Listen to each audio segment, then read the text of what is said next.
So in college, I met my forever person. He was my best friend. My senior year of college, we ended up getting pregnant. I graduated. A few years later, we ended up actually getting married. And so we started just building this life together exactly how we imagined for ourselves and for our daughter. But unfortunately, life happens and he tragically passed away in a motorcycle accident. And at that point, I didn't see it at that time, but now I can confidently sit here and say, the worst thing that ever happened to me, I turned it into the best thing that ever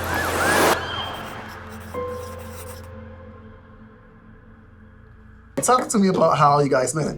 Yeah, so we met in college. I'm in a sorority, Sigma Gamma Rho, and he was in a fraternity, Omega Psi Phi, and that's literally just how we crossed paths. We both attended ASU. He was a year older than me, but we were both in fraternity and sorority life, so we always had parties together. We always did events together and stuff on campus, and I was obsessed with this man. Like when I tell you, you can't tell me nothing about him. No. So yeah. So that's kind of how we met, and we just hit it off. And he just literally yeah, I liked him, and I had a crush on him, but he was my friend. You know what I mean? And so I think that's why we were able to build something so great, throughout the years, because we had that friendship basis to start with.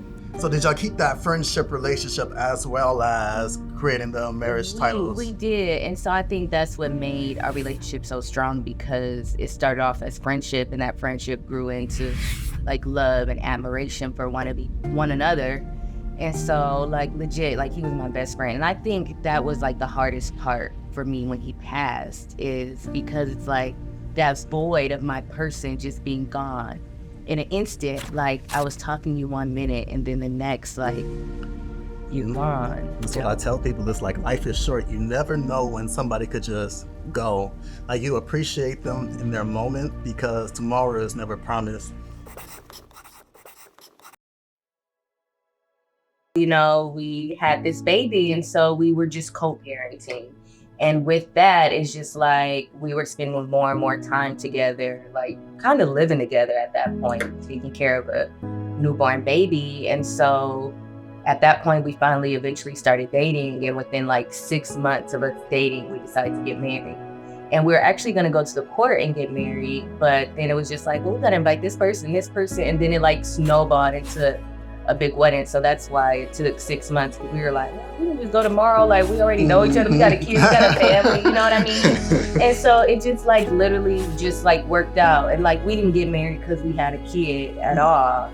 We got married because it's something we truly wanted to do. It's something that we felt, we knew we had that connection and that love. So why not solidify it? So that's actually what is the reason why we actually got married. I think that's amazing, because a lot of times within relationships, once they have the kid, the true colors of somebody come out, because you're dealing with something called responsibility together. And whenever you're dealing with the responsibility that your guys share, it's you see how the person's accountability is, you see how the person value things, you see other things as well. So the fact that y'all got closer from it versus staring apart, that lets me know right there that y'all connection was amazing. He loved that little girl. When I tell you, I still think today she liked him better than me. That was his partner in crime. He played flag football, basketball, and I would be working, and he would just take her with him at 2-3 years old, and she just hang out with him. They was road dogs, you know what I mean? And so that's what I think made me really sad when we lost him, because she was only 5. So only being 5 years old seemed very insignificant in your whole lifetime, you know what I mean? And so they were besties. And so for me, I feel I can always get remarried, but you only get one biological dad, you know what I mean? And so that's what breaks my heart is for my baby. You know what I mean? Yeah, you see her and you realize, gosh, you really missed out on an amazing dad, because he was an amazing dad. He was. 100%. I still remember that picture with, I think he was carrying her on the shoulder, and I captured it without him looking. Yeah. It shows the connection and the bond between the two. I have that picture in the hallway of my house. I took that picture just to let you know. Awesome sauce. And I'll go ahead and I'll post it right now. Cue it up. The day that he passed away, what was it for you? Like, how was it before he left, and how was it once you found out? Yeah, so I always think back on that day, and like when I think back of it, like I really feel like I was in like the twilight zone. Like I feel like everything was just like moving fast and slow at the exact same time. It was like this weird paradox that it's like I can't really verbalize like that feeling. But he went to go to a grocery store, and I was at home with the baby, and he just had to like pick something up really quick.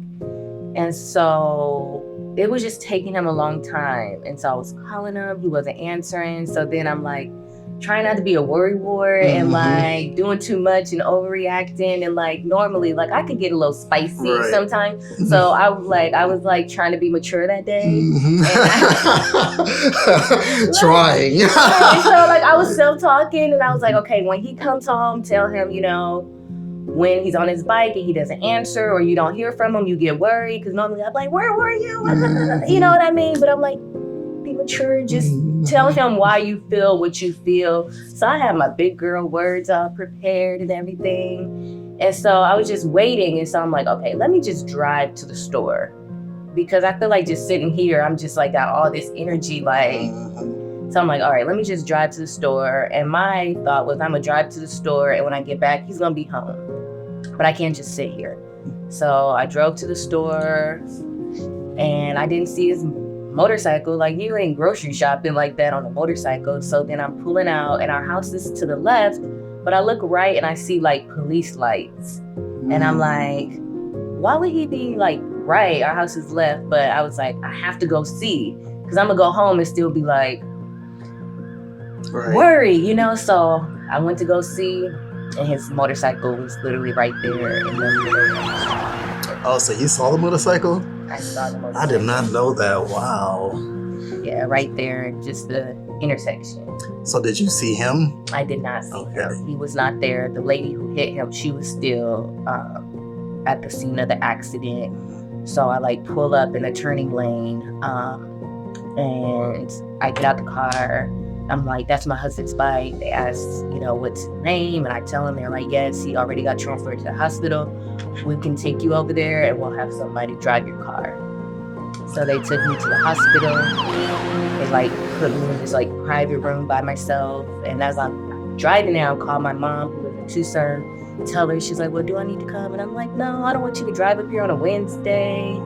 And so like he had a sister who lived here. So I'm just like calling everybody, you know, but it's like 4:00 on a work day. And so I get to the hospital, I get into the little room, and a social worker comes to sit with me and the police officer. And I'm just waiting for what seems like forever, you know? And it could have been like 5-10 minutes, but that 5-10 minutes could still feel like forever. It did. And so was also taking a long time. People are trying to get off work. My mom's coming up from Tucson. And so I think at that point, they just didn't want me to just sit there waiting anymore. And then they told me, then the doctor came in, real matter of fact, like, you know, we did everything we could, but unfortunately, like, he's dead. Wow. And then that moment is like, how did it feel for you? Like breathtaking, like you couldn't breathe, or I feel like everything just like stopped. Like it was just like me in the room by myself. And the room was just kind of like spinning, you know what I mean? So, but then I don't know, I just got into a like protective mode maybe. And then at this point, there was probably like 100 people at the hospital for him. Like my family, his friends, his frat. It was just many people. Like I've never seen anything like it. And I remember they asked if I wanted to see him. And so I was scared because I just didn't know what I was gonna be walking into. So his sister was like, I'll go first and let you know. So she went and she was like, he looks normal. Like he always wears like a full face mask or a helmet, full face helmet. So he just looked like himself, like no bumps, bruises, cuts, scars, nothing. And that's your husband too. Right. Like that's like the closest person that could pass away in your life outside of, well, in the same category of mom and dad and siblings that you grew up with. Like that's all in that same category. Right. I had lost a brother of mine, and I had also lost somebody that was like a brother, which I call my mentor. And that broke me 100%. But I think that you have that same spirit that I do. It's like the instant something like that happened, we're trying to check in on people. We're trying to make sure everybody else is fine. We're trying to make sure that everybody else is cool. And then once we leave and we get into our own solitude, then it hits us like, and that's exactly how it was. Because like at the hospital, when they, initially notified me of his passing, I obviously cried.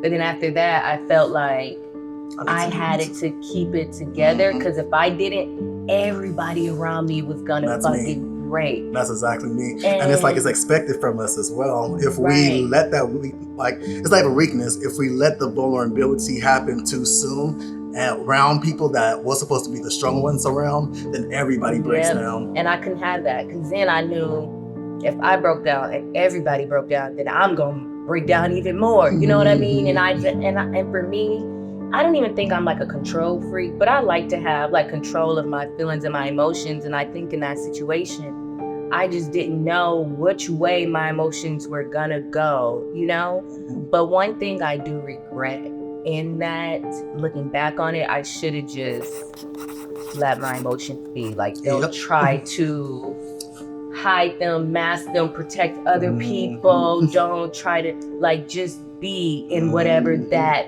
is. And I feel like I didn't allow myself to do that for whatever reason. And I really wish I would have gave myself the space to grieve how I should have grieved at that time. That's one thing I always tell people as soon as they lose someone or going through a tragic situation to where the emotion of grief is present. Allow yourself to feel. We are trained to be strong. We are trained to not show weakness. So we don't know that every single emotion is our strength, and we operate in it, then we give ourselves strength. But when we withhold the sadness, that's actually causing tension upon us, which can cause depression. So when you allow yourself to cry, when you allow yourself to be sad, when you allow yourself to sit in the corner for like a few hours and just be like, damn, I don't feel right, I am not okay. Then you put yourself in position to make you realize what's going on and for you to be able to pick yourself up off your feet. But when you don't, you lie to yourself, then you hold that tension inside of you and you walk around with it until it's dealt with. And sometimes it's dealt with in ways that we don't want it to be dealt with. It's like if you do not move on the world will move on you. So you got to make sure you're doing what you can for you first before life show you something, and then life's an asshole. And that release is just therapeutic, you know what I mean? And it's necessary. And I did cry. I did have my bouts of sadness, absolutely. But I really felt like I just had to protect the people around me. Like I had to make sure everybody else was okay. And yes, like my village stepped up, like absolutely stepped up. Like his fraternity brothers, like I feel like I will always be grateful for them, because till to this day, they check up on you. They check up on me. They check up on my baby. Like I'm like, that's what brotherhood's about. Like, yes, ma'am. You can't tell me nothing bad about them either. Like, because I feel like when push came to shove, they did what they were supposed to do for their brother, and I wholeheartedly respect that, like 100%. So I did have my village who was there to catch me if I failed, but I just didn't feel comfortable falling. It wasn't them, because I knew they would catch me wholeheartedly, but it's just like, I got to keep it together. And then I had a 5-year-old. I had a daughter looking at me. That's the thing. Having a 5-year-old and her daddy passed. You show sadness in front of her. It's like you're teaching her how to relate her emotions as well. Correct. But at the same time, it's like you're you don't want to because you're not parents around. It's like, because then you see her be sad about it, then you like, oh gosh, what do I do? How can I help this? And the thing is, sometimes you can't. The best way that we can help people is be there beside them and make them realize that it's okay for you to feel sadness, and that sadness will always be there. You're still sad to this day, I know 100%. Right. But as you learn how to navigate with that sadness, and that sadness become an instrument for you to be able to become a warrior within this world. Now you're over here doing things within this world because he came into your life. Now his life has meaning based off of what you're doing on a day-to-day basis. Now he got his wings and flying around because you're living your life thanks to him. So let's talk more about that and get off this sad stuff. Thank you for joining us with this Inspire Hour episode. Bree's story is not over. There's so much more to come. Now learn how she used all this energy from losing a man she loved and turned that into a source that allowed her to propel a life so much further to where this woman is now a business tyrant. And to figure out more, drop a like, hit the subscribe button, and then turn the notification bell on so that we can get your support. We need as much help as we can get, and I appreciate you guys. All right, next episode is coming very soon. Till next time, you are super.